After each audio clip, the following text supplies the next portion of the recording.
প্ৰত্যেক মানুহে ঘমণ্ডি নহয় মানে আমি যিবোৰ নেকি কওঁ বাহাদুৰি বা দেখাইছে কিবা কিবি এনেকুৱা যে কওঁ আচলতে প্ৰত্যেকজন মানুহে চেষ্টা কৰে আৰু যিটো বস্তু বা যিটো কথাৰ কাৰণে তেওঁ চেষ্টা কৰে সেই বস্তুটোত যেতিয়া নেকি তেওঁ সফল হ'ব সেই বস্তুটোৰ প্ৰতি তেওঁৰ ঘমণ্ড বাঢ়ি যায়। এনেকা সমাজত বহুত মানুহ আছে যোনে নেকি পইচাৰ পিছত এনেকা ধৰণে লাগি থাকে সেই মানুহজনৰ যেতিয়া নেকি টকা হ'ব তেওঁ ঘমণ্ডি হৈ যাব। তেওঁ সেইটো উপলব্ধি কৰিব নোৱাৰে যে তেওঁ পইচাৰ বাবে তেওঁৰ লগত আশে পাশে থকা মানুহবোৰে তেওঁক ছাপোৰ্ট কৰি আছিল বা এনেকুৱা ধৰণৰ নানান কথা, কিন্তু যেতিয়া নেকি তেওঁৰ টকা পইচা হ'ব তেওঁ ঘমণ্ডি হৈ যাব। এইটো মানে চকুৰ আগতে থকা এটা উদাহৰণ। দ্বিতীয়তে আহিল আমাৰ আজিৰ যুগৰ ফেচবুক, ইনষ্টাগ্ৰাম, টুইটাৰ, হোৱাটছআপ। মানে ফেচবুকত তুমি যদি বেছি লাইক পোৱা, তোমাৰ যদি ফলোৱাৰ যদি বেছি, তুমি ঘমণ্ডি হৈ যাবা।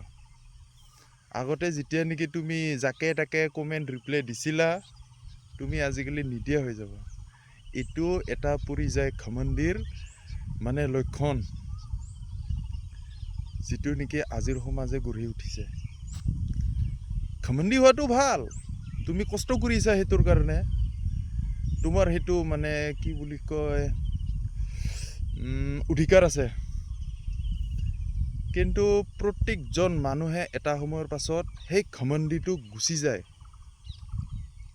কিছুমান লোকে চাকৰিৰ কাৰণে বহুত চেষ্টা কৰে, বহুত মানে নক'ব আৰু, তাৰ কাৰণে তেওঁ সকলো ছ'চিয়েল মিডিয়া বাদ দিব, ফ্ৰেণ্ড চাৰ্কেল কমাই দিব, কিন্তু যেতিয়া নেকি তেওঁ চাকৰি পাব 1 বছৰ 2 বছৰ 3 বছৰ 4 বছৰ 5 বছৰ 6 বছৰ বহুতে বহুত বছৰ লাগি মানে সেই ঘমণ্ডিটোত জীয়াই থাকে, মই এটা চাকৰিয়াল হয়, তোমাৰ ধৰণৰ লগ বন্ধু মই কিয় পাত্তা দিম, সেনেকুৱা ধৰণৰ হয়।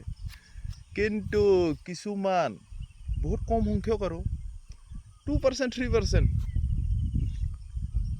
কেইদিনমান পাছতে উপলব্ধি হ'ব তেওঁৰ নাই, মই চাকৰি কৰিছোঁ যদিও মোৰ যিবিলাক নেকি ফ্ৰেণ্ড চাৰ্কেল আছিল, মোৰ সমাজৰ মানুহ, মোৰ ঘৰৰ ওচৰৰ মানুহ, মই সকলোকে ৰেচপেক্ট দি যোৱাৰ প্ৰয়োজন, মই সকলোকে খাতিৰ ৰখাটো প্ৰয়োজন।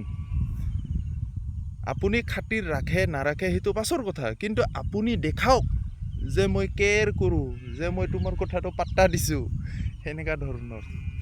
তুমি যদি নিজৰ ফেচতে যদি দেখাই দিয়া মই কেয়াৰ নকৰোঁ, বাদ দিয়া এনেকুৱা ধৰণৰ হ'লে কেনেকুৱা হ'ব? তোমাৰ প্ৰতিটো মানে অলপ বেয়া চিন্তাধাৰা আনি যাব না। সেইবাবে কৈছোঁ হাঁহি মাতি মাত দিয়ক, হয় নেকি দাদা, আহিছোঁ দিয়া, এনেকুৱা ধৰণৰ কথা। বোলে শ্বেয়াৰ কৰি ভাল লাগিল, কাৰোবাৰ ভাল লাগক নালাগক সেনেকুৱা ধৰণৰ কোনো কথা নহয়।